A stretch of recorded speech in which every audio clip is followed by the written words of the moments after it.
हाँ, तो ये लेक्चर नंबर 2 है बाइनोमियल डिस्ट्रीब्यूशन के लिए। इसमें हम स्टडी करेंगे करैक्टरिस्टिक्स ऑफ बाइनोमियल डिस्ट्रीब्यूशन।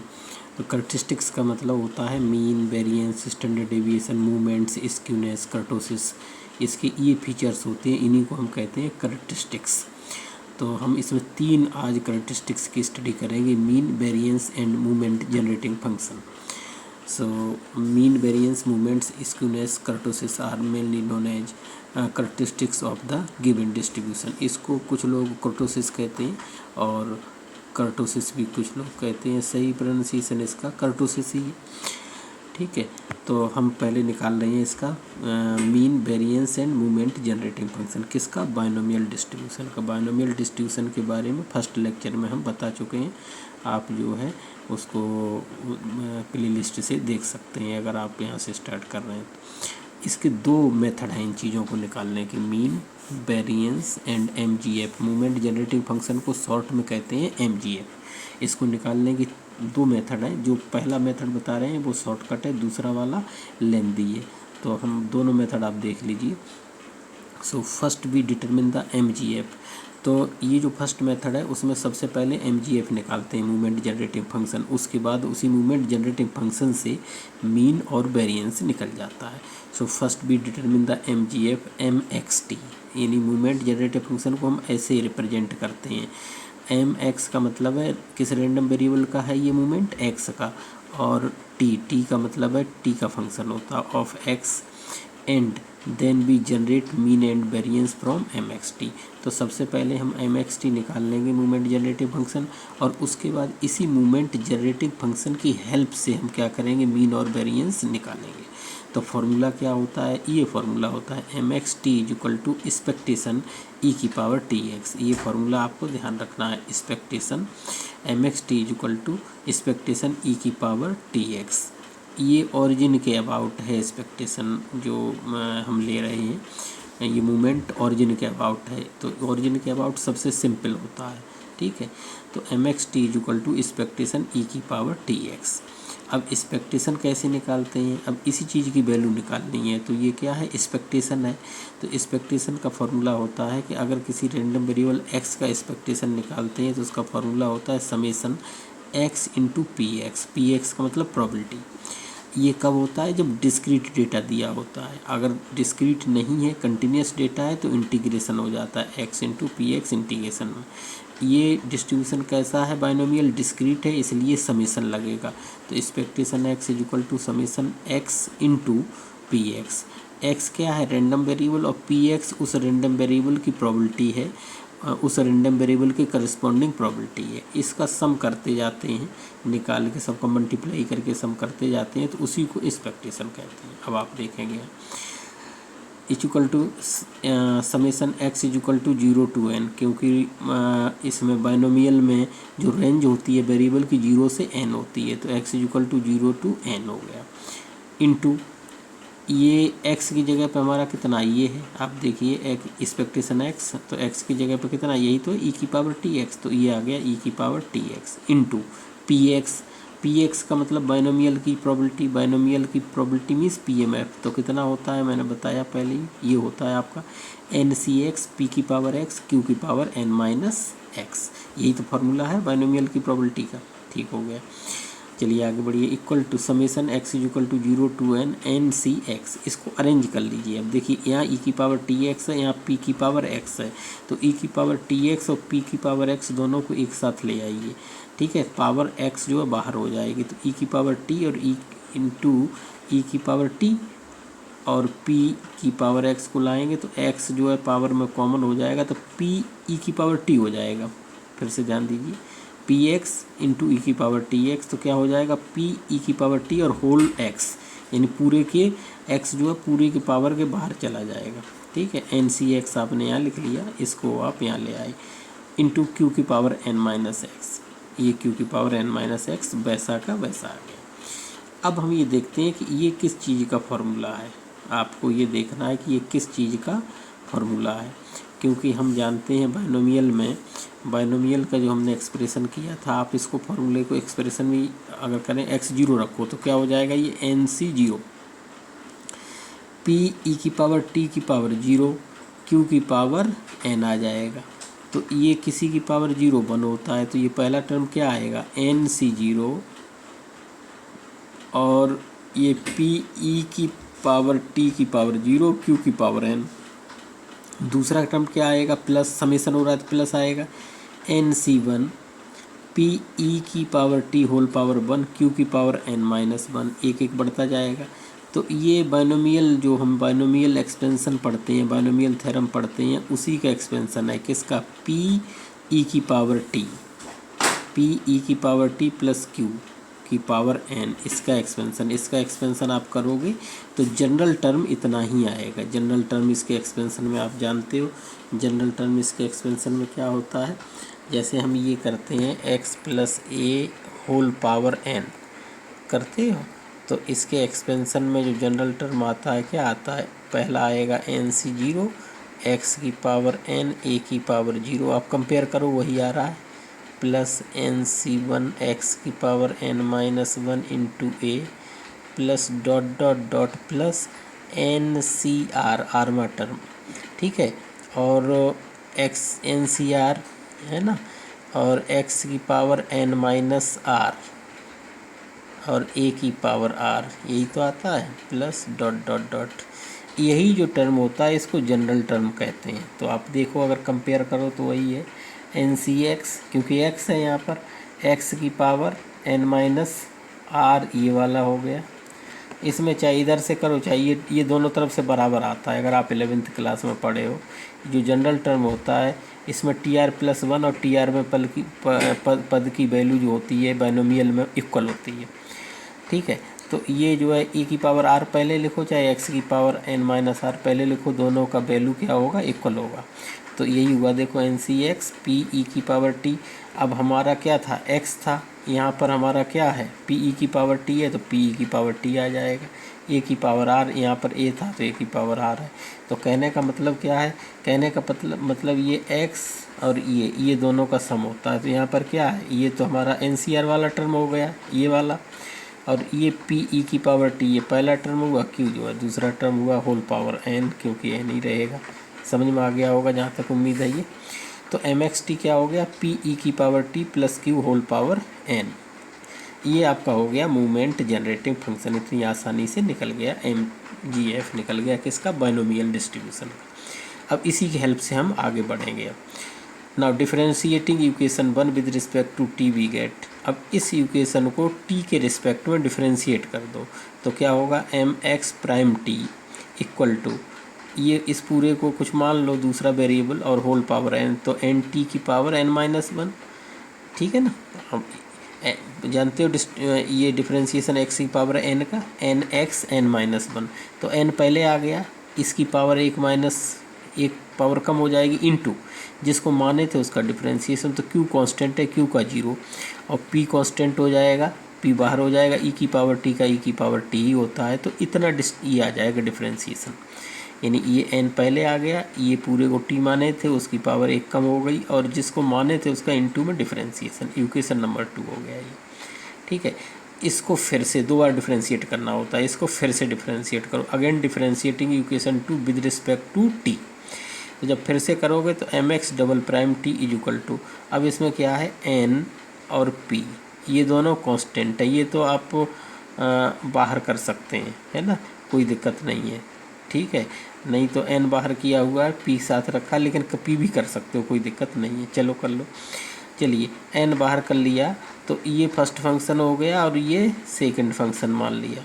तो फर्स्ट फंक्शन ऐसा का ऐसा, डिफरेंशिएशन का रूल जानते हो, first as such P E की पावर टी प्लस क्यू की power N minus 1 as such, इसका डिफरेंशिएशन, तो पी तो कांस्टेंट है, ई की पावर टी का वही आएगा, तो ये इतना ही आ जाएगा, पी ई की power T plus second as such, तो सेकंड आपका पी ई की पावर टी एज सच आ गया, इसका डिफरेंशिएशन, तो एन माइनस 1 पावर पहले आ गई, ठीक है, और इसकी पावर एक और कम हो जाएगी, तो पी ई की पावर टी प्लस क्यू की पावर एन माइनस 2, और इसको टी माने थे पूरे को, तो इसका डिफरेंशिएशन, तो क्यू का 0 हो गया, पी ई की पावर टी बचेगा, तो वो ये लिखा है यहाँ पर पी ई की पावर टी। तो बहुत छोटी चीज़ है, 11th क्लास की, समझ आ गई होगी। फर्स्ट फंक्शन इसको मान लीजिए, इसको सेकंड फंक्शन मान लीजिए और डिफरेंशिएट कर दो फर्स्ट सेकंड का फॉर्मूला लगा के, ये आ गया। इसमें हम अगर थोड़ा करें तो पी बाहर चला जाएगा, पी जो है पी आपका यहाँ पर भी है, पी यहाँ पर भी, पी बाहर, चाहे पहले ही पी बाहर कर देते कोई दिक्कत नहीं, एन पी, ठीक है। या अब पहले तो ऐसा करो, अंदर एन से मल्टीप्लाई कर दो, ठीक है। तो आप अंदर एन से मल्टीप्लाई करेंगे तो एन पी ई की पावर टी ये वाला हो गया, और पी ई की पावर टी प्लस क्यू की पावर एन माइनस वन ये हो गया, प्लस अब एन से मल्टीप्लाई इसमें करो, और ये एन है और ये एक एन माइनस वन है, दोनों कांस्टेंट है तो एन एन माइनस वन। अच्छा चलिए, पी ये एन तो गया, ठीक आ गया। अब पी ई की पावर टी ये है और पी ई की पावर टी ये है, तो क्या हो गया, पी ई की पावर टी का होल स्क्वायर, ठीक है, इंटू पी ई की पावर टी प्लस क्यू की पावर एन माइनस टू ये वाला आ गया। इतनी थोड़ी सी कैलकुलेशन है, अगर कर लेंगे तो अच्छा है। मल्टीप्लाई करना है, मल्टीप्लाई करके उसको रख देना है, ये आ गया। तो ये चीज़ तो हमने आपको समझाई थी, इससे हमारा इससे मतलब नहीं, ये इक्वेशन नंबर 3 हो गया ये। तो डबल डेरिवेटिव निकल गया, सिंगल डेरिवेटिव निकल गया। अब हमें निकालना है मीन। तो मीन होता है, मीन को हम ई एक्स से डिनोट करते हैं, मीन या एक्सपेक्टेशन ऑफ एक्स, ठीक है, या इसको म्यू एक्स से भी डिनोट करते हैं। ये होता है एम प्राइम जीरो, यानी जो फर्स्ट टाइम डिफ्रेंशिएट किए थे इक्वेशन 2, उसमें टी की जगह पे जीरो रख दीजिए आप, टी की जगह पे जीरो रखो, तो एम प्राइम जो है एक्स लिखना चाहते हैं लिख दो सफिक्स में, नहीं तो कोई बात नहीं, M prime zero equal to T की जगह जीरो यहाँ रखो।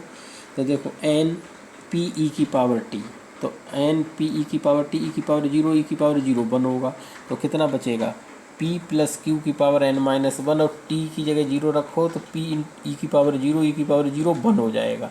तो कितना बचेगा, एन पी, और यहाँ बचेगा पी प्लस क्यू की पावर एन माइनस वन। इसको ध्यान दीजिए आप, पी जो है बाहर ले जाइए तो एन पी हो गया, टी की जगह जीरो रखो, ई की पावर जीरो वन हो गया, यहाँ पर ई की पावर जीरो वन हो गया, तो ये बचा पी प्लस क्यू।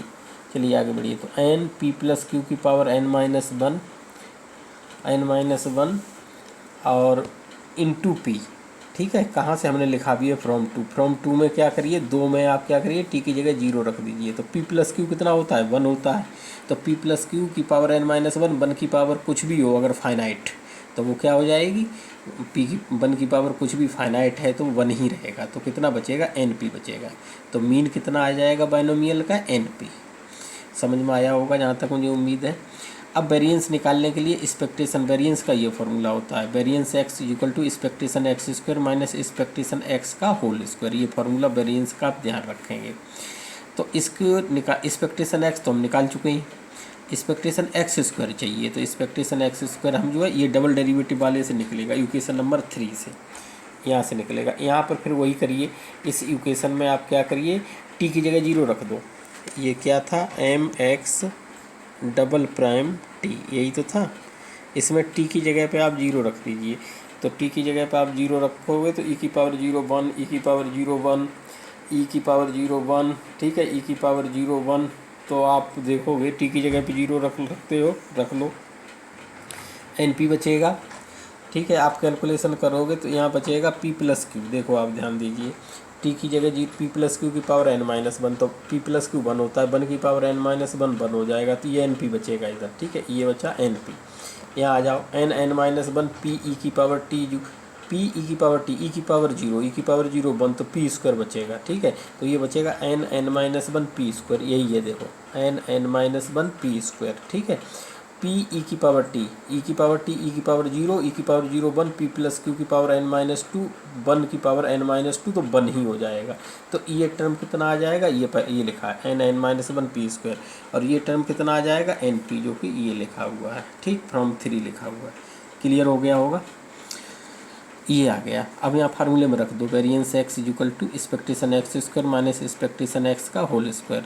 तो एक्सपेक्टेशन एक्स स्क्वायर कितना आया, ये आया N N minus one P square plus N P, ये पूरा वाला, और माइनस एक्सपेक्टेशन एक्स का होल स्क्वायर, एक्सपेक्टेशन एक्स कितना आया था, एन पी का होल स्क्वायर। अब इसको आप जो है मल्टीप्लाई करके खोल दीजिए, तो एन का एन में करोगे एन स्क्वायर पी स्क्वायर हो गया, माइनस एन पी स्क्वायर ये आ गया, प्लस एन पी ये आ गया, N P whole square N square P square, इससे ये कैंसिल हुआ। यहाँ से एन पी कॉमन लेंगे तो वन माइनस पी बचेगा, और वन माइनस पी क्या होता है, क्यू होता है, क्यों, क्योंकि P plus Q equal to one होता है। तो N P one minus P, तो ये हो जाएगा एन पी क्यू, ठीक है। तो ये आपका वेरिएंस आ गया। तो एक मेथड है जो कि ये आसान मेथड है, इसमें कैलकुलेशन कम होती है। दूसरा मेथड जो है वो थोड़ा कैलकुलेशन ज़्यादा है, वो भी आप कर सकते हो। मेथड सेकंड में मैंने किया, जैसे mean is equal to expectation X. अब इसमें डायरेक्ट होता है, पहले मीन फिर वेरिएंस फिर एमजीएफ। ये आसान है, पहले मूवमेंट जनरेटिंग फंक्शन उसके बाद मीन वेरिएंस निकाल सकते हैं। Expectation X is equal to summation X into P X हम बता ही चुके हैं। Summation X is equal to zero से एन एक्स इंटू एन सी एक्स पी की पावर एक्स क्यू की पावर एन माइनस एक्स हम बता चुके हैं। Is equal to summation X is equal to zero से एन एक्स इंटू, ये formula लगा दीजिए, एन सी एक्स का factorial N upon factorial X N minus X factorial, ये एज सच आ जाएगा। ठीक है, इस एक्स से ये एक्स कटेगा, तो जब काटेंगे तो हम एक्स को आगे बढ़ाएंगे एक, तो इसको हम क्या लिख सकते हैं, फैक्टोरियल एक्स को x into x minus one factorial लिख सकते हैं। अब उस एक्स से एक एक्स काट दीजिए तो कितना बचेगा, N factorial upon X minus one factorial into N minus X factorial into, ये ऐसा ही रहेगा।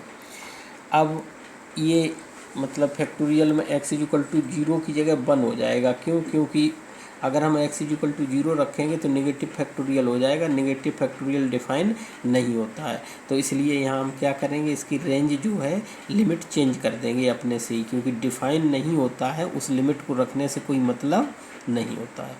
ठीक है, अब इसकी वैल्यू निकालोगे तो इसकी वैल्यू हमें निकालने के लिए हमने मान लिया X minus one is equal to, मान लो कुछ वाई, मान लो कुछ और भी मान सकते हैं, मान लिया एंड चेंजिंग द लिमिट्स। तो X minus one is equal to Y अगर मानेंगे तो ये लिमिट चेंज हो जाएगी। एक्स की जगह आप वन रखो पहले, तो वन रखोगे तो क्या होगा, वन माइनस वन जीरो, तो Y is equal to zero, तो Y is equal to zero आ गई लोअर लिमिट। एक्स की जगह जब एन रखोगे तो N minus one is equal to Y, तो ये लिमिट एन माइनस वन आ जाएगी। ये फैक्टोरियल एन पर कोई इफेक्ट नहीं पड़ेगा, एक्स माइनस वन की जगह वाई आ गया, एन माइनस एक्स, एक्स की जगह हम रख चुके हैं कितना, वन को उधर भेज दो, तो X is equal to one plus Y, तो वन प्लस बाई होगा, माइनस बाहर था तो माइनस हो जाएगा, N minus one, N minus by minus one, clear हो रहा होगा। इंटू पी की पावर बाई प्लस वन, क्योंकि एक्स की वैल्यू है, एक्स इज इक्वल टू हो जाएगा वन प्लस बाई, तो पी की power Y plus one into Q की power N minus by minus one. X की वैल्यू रख दो, ये यहाँ से वन प्लस बाई आएगा, माइनस होगा तो माइनस हो जाएगा। तो देख रहे हो मीन में ही इतनी कैलकुलेशन है, वेरिएंस में तो हवा निकल जाएगी, है ना। तो ये मेथड आसान होता है, ये वाला बेस्ट मेथड है। आगे बढ़ते हैं, तो इसमें हमारे पास क्या है कि इसमें आप ध्यान रखिए कि यहाँ पर जो ऊपर उतना ही फैक्टोरियल आना चाहिए जितना कि वेरिएबल छोड़ दो। तो n को 1 के पास लाओ तो कितना हो जाएगा, n माइनस वन, तो ऊपर n माइनस वन होना चाहिए तभी फार्मूला लग पाता है। तो ऊपर लग जाएगा n into N minus one factorial कर दो, तोड़ देंगे हम इसको भी। यहाँ से लिख सकते हैं p की पावर बाई इंटू पी, ये ऐसा ही रहने दो क्योंकि कोई प्रॉब्लम नहीं है। तो यहाँ से n और यहाँ से p कॉमन आ जाएगा, तो एन पी बाहर हो गया, ठीक है। और summation by is equal to zero to n minus one बचेगा, क्योंकि एक एन बाहर चला गया, फार्मूला बनाने के लिए ऐसा किया है।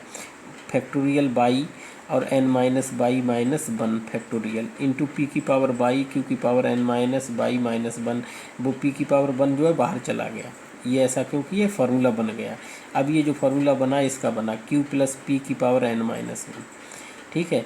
एन पी बाहर था और क्यू प्लस पी की पावर एन माइनस वन, तो क्यू प्लस पी वन होता है, तो क्या हो गया वन की पावर एन माइनस वन, तो इसकी वैल्यू आ गई एन पी वैसे भी आई थी। अब ये क्वेश्चन उठता है ये कैसे आ गया, तो ये आपका उसी तरीके से आ गया कि इसका आप जब एक्सपेंसन करोगे तो इसका एक्सपेंसन आप करके यहाँ पे देख सकते हैं, उतना ही आएगा जितना एक्सपेंसन हमने यहाँ पर अभी किया हुआ था ना। यहाँ पर मैंने एक्सपेंसन अभी किया था, तो आप क्यू प्लस पी की पावर एन माइनस वन का एक्सपेंसन करोगे तो जनरल टर्म जो है वो इतना ही आएगा, करके आप देख सकते हैं, ठीक है ना। तो वैसे भी सिंपल होता है, जो यहाँ पर होता है वो पावर में जाता है। अगर फैक्टोरियल एन है यहाँ पर तो पावर में जाएगा, और यहाँ पर जितना होता है यहाँ पर बाई जो ये वेरिएबल उतना होता है, और दूसरा जो वेरिएबल होता है उतना ही होना चाहिए।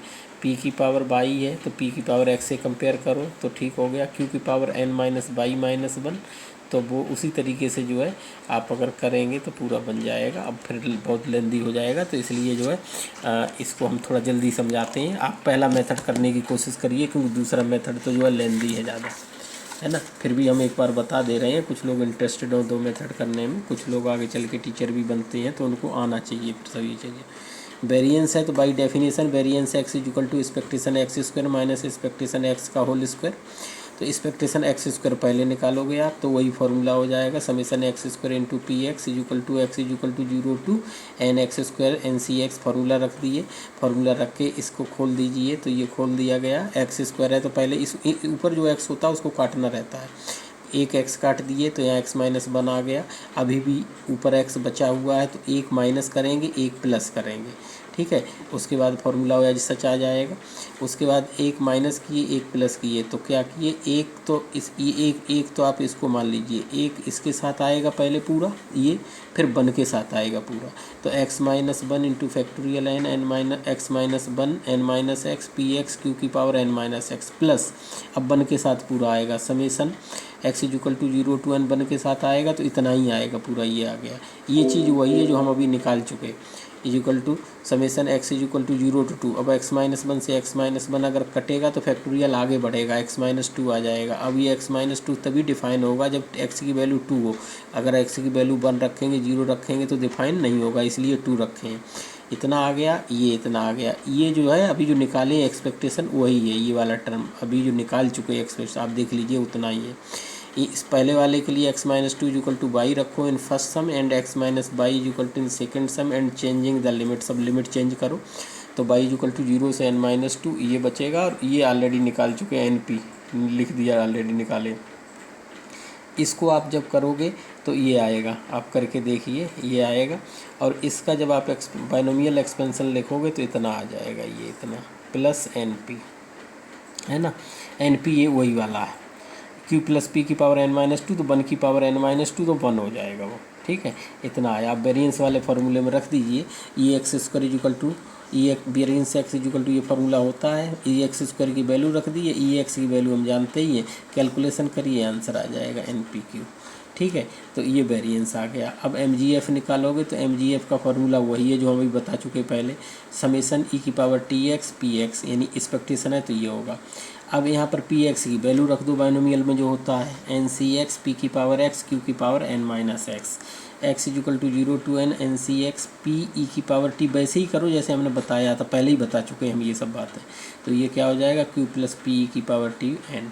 आएगी सब चीज़ें उतनी, लेकिन बढ़िया तरीका है कि फर्स्ट मेथड करिए, इस मेथड को जानते रहिए और जो है लेकिन करिए फर्स्ट मेथड एग्जाम वगैरह में, ठीक है। क्वेश्चन है, show that the mean is greater than variance for a binomial distribution.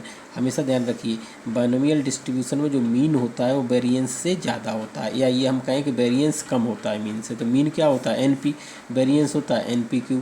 Variance is equal to NPQ is less than NPQ, क्योंकि Q की वैल्यू 0 से 1 होती है। अगर कोई वैल्यू 0 से 1 के बीच में है तो वो जानी मानी बात है, वो कम हो जाएगा। यहाँ Q की वैल्यू 1/2 हो जाएगी, और ये वैल्यू कितनी होगी, अगर ये NP होगी तो ये NP/2 हो जाएगी, तो ये कम ही तो होगी, NP मतलब आधी है इससे।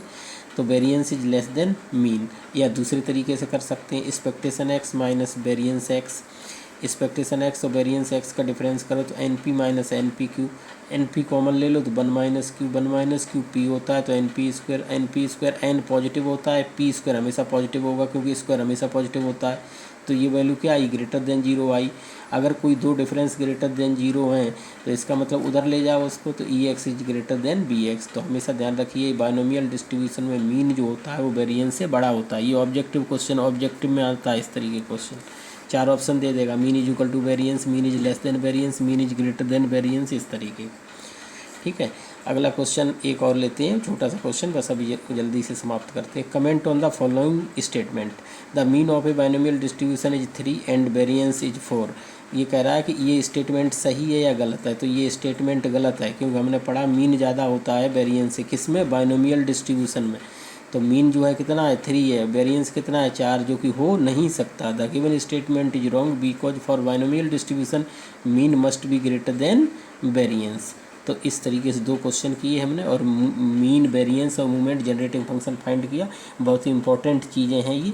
एक लेक्चर इसमें और लगेगा जिसमें हम जो है मूवमेंट्स और स्क्यूनेस कर्टोसिस फाइंड करेंगे। उसके बाद ये जो है फिर एक लेक्चर में क्वेश्चंस कर देंगे। तो 2 लेक्चर और चाहिए, उसके बाद बाइनोमियल डिस्ट्रीब्यूशन आपका पूरा कंप्लीट हो जाएगा अच्छे से। ठीक है, ओके, थैंक यू।